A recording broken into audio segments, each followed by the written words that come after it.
News, सच जरूरी है। नमस्कार, आप देख रहे हैं एमएनएस न्यूज लाइव। आप सभी का स्वागत है। मैं हूं आपके साथ मर्शी। तो आइए जानते हैं देश और दुनिया की तमाम बड़ी खबरें। महाराष्ट्र के अस्पताल में एक दिन में 24 की मौत, इसमें 12 बच्चे, 70 की हालत गंभीर। 500 बेड वाले हॉस्पिटल में 1200 मरीज भर्ती। दरअसल महाराष्ट्र में नांदेड़ के शंकर राव चव्हाण सरकारी अस्पताल में 24 घंटे में 24 मरीजों की मौत हुई। जान गंवाने वालों में 12 बच्चे, 7 महिलाएं और 5 पुरुष हैं। अस्पताल प्रशासन ने बताया कि सभी की मौत 30 सितंबर रात 12 बजे से 1 अक्टूबर रात 12 बजे के बीच हुई है। इन मौतों के बाद परिजन ने अस्पताल में हंगामा किया। अस्पताल में 500 बेड की व्यवस्था है, लेकिन 1200 मरीज भर्ती है। इनमें 70 मरीजों की हालत अभी भी गंभीर है। 2 अक्टूबर को यह मामला मीडिया में आया। इस बारे में जब अस्पताल प्रशासन से सवाल पूछा गया तो दिन भर को इन मौतों को सामान्य घटना बताता रहा। प्रशासन ने कहा कि 4 मरीजों की मौत दिल का दौरा पड़ने से हुई है। एक मरीज का लीवर फेल हुआ था। एक मरीज की मौत जहर खाने, 2 की संक्रमण और एक महिला की मौत डिलीवरी के वक्त ज्यादा ब्लड बहने से हुई। वहीं अन्य मौतों की जांच चल रही है। उधर देर शाम अस्पताल के अधीक्षक डॉक्टर श्यामराव वाकोड़े ने कहा कि अस्पताल में स्नेक बाइट और अन्य गंभीर बीमारियों के इलाज में इस्तेमाल होने वाली दवाइयों की कमी है। हाफकिन कंपनी ने दवाओं की आपूर्ति बंद कर दी है। अस्पताल से लगातार कर्मचारियों का तबादला किया जा रहा है। ऐसे में हमारे पास स्टाफ भी कम है। अस्पताल के डीन में बताया जाए पिछले 24 घंटे में 6 लड़के और 6 लड़कियों की मौत हुई है। हम 3rd लेवल के देखभाल केंद्र है और 70 से 80 किलोमीटर के दायरे में एकमात्र सरकारी अस्पताल है। इसीलिए दूर दूर से मरीज हमारे पास आते हैं। कुछ दिनों में मरीजों की संख्या बढ़ जाती है और यह बजट के लिए समस्या पैदा कर देती है।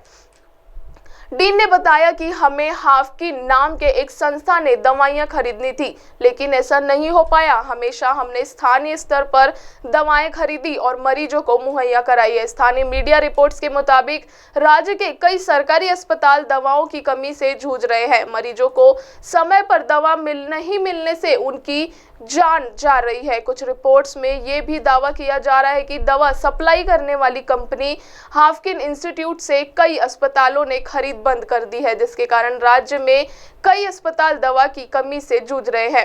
एनसीपी प्रमुख शरद पवार की बेटी सुप्रिया सुले ने इस घटना के लिए राज्य सरकार को जिम्मेदार ठहराया। उन्होंने एक्स पर लिखा, नांदेड़ के एक सरकारी अस्पताल में हुई मौतें कोई संयोग नहीं है, इनकी जांच की जानी चाहिए। उन्होंने सरकार से सवाल पूछते हुए कहा कि क्या महाराष्ट्र के लोगों की जान इतनी सस्ती हो गई है? यह देरी और लापरवाही का मामला। इस मामले में सख्त कार्रवाई होनी चाहिए। राज्य के संबंधित मंत्री का इस्तीफा भी जाना चाहिए। साथ ही सभी मृतकों के परिजनों को मुआवजा भी दिया जाना चाहिए। रुक करते एक और खबर का।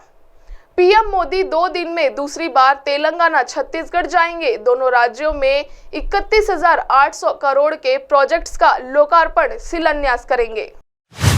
दरअसल प्रधानमंत्री नरेंद्र मोदी 3 अक्टूबर को तेलंगाना और छत्तीसगढ़ के दौरे पर रहेंगे। यह 2 दिन में दोनों राज्यों को उनका दूसरा दौरा होगा। पीएम मोदी सुबह 11 बजे जगदलपुर, बस्तर पहुंचकर 23,800 करोड़ की परियोजनाओं का शिलान्यास करेंगे। इनमें नगरनार का एनडीसीपी स्टील प्लांट भी शामिल है। दोपहर 3 बजे प्रधानमंत्री तेलंगाना के निजामाबाद पहुंचेंगे, जहां वे बिजली, रेल व स्वास्थ्य जैसे महत्वपूर्ण सेक्टरों की लगभग 8,000 करोड़ की परियोजनाओं का लोकार्पण और शिलान्यास करेंगे। वे यहां भाजपा की बैठक को भी संबोधित करेंगे। रुक करते एक और खबर का। मोदी बोले, विकास विरोधी जात पात पर बांटते हैं। बिहार में जाति गणना जारी होने के 3 घंटे बाद कहा, आज भी यही पाप कर रहे। दरअसल बिहार में सोमवार दोपहर 1 बजे गति गणना के आंकड़े जारी हुए थे। इसके 3.5 घंटे बाद प्रधानमंत्री नरेंद्र मोदी मध्य प्रदेश के ग्वालियर में जनसभा को संबोधित करने पहुंचे। शाम 4:30 बजे पीएम ने कहा, विकास विरोधी लोग पहले भी गरीबों की भावनाओं से खेलते थे और आज भी खेलते हैं।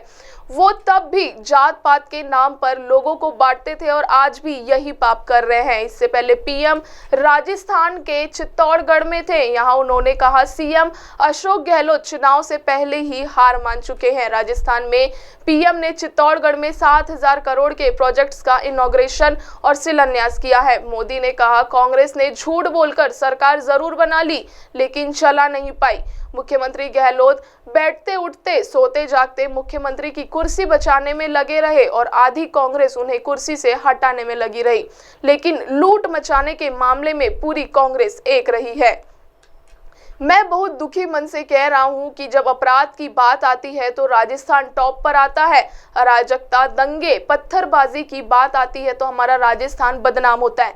महिला अत्याचार, दलितों पर अत्याचार के मामले में हमारा राजस्थान बदनाम होता है। राजस्थान बड़े विश्वास और भरोसे से कह रहा है भाजपा आएगी, दंगे रुकवाएगी। राजस्थान में रैली को संबोधित करते हुए पीएम मोदी ने कहा मुख्यमंत्री गहलोत जी को पता है कि राजस्थान में सरकार की विदाई का काउंटडाउन शुरू हो चुका है। दिल्ली में बैठे लोगों को भले ही भरोसा ना हो लेकिन गहलोत जी को पता है कि सरकार जा रही है, इसलिए वे आग्रह कर रहे हैं कि भाजपा सरकार बनने के बाद उनकी योजनाओं को बंद ना किया जाए। गहलोत जी का धन्यवाद, क्योंकि आपने पराजय स्वीकार कर ली, आपने ईमानदारी से स्वीकार कर लिया, तो मोदी आपसे अनेक गुना ईमानदार है। मैं विश्वास दिलाता हूं कि आपकी शुरू की गई जनहित की योजनाओं को भाजपा सरकार और अच्छा व बेहतर बनाने का प्रयास करेगी। अब आप हमारे चैनल को आपके मोबाइल पर भी देख सकते हैं। मोबाइल में देखने के लिए प्ले स्टोर से MNS news TV app download करें। इंस्टा, ट्विटर, फेसबुक और अन्य सोशल मीडिया प्लेटफॉर्म पर हमारा चैनल उपलब्ध है। आप हमारे चैनल को लाइव भी देख सकते हैं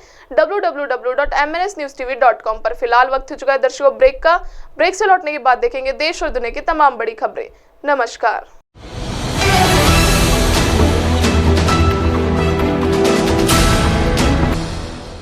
ये है MNS न्यूज नेटवर्क और आप देख रहे हैं MNS न्यूज।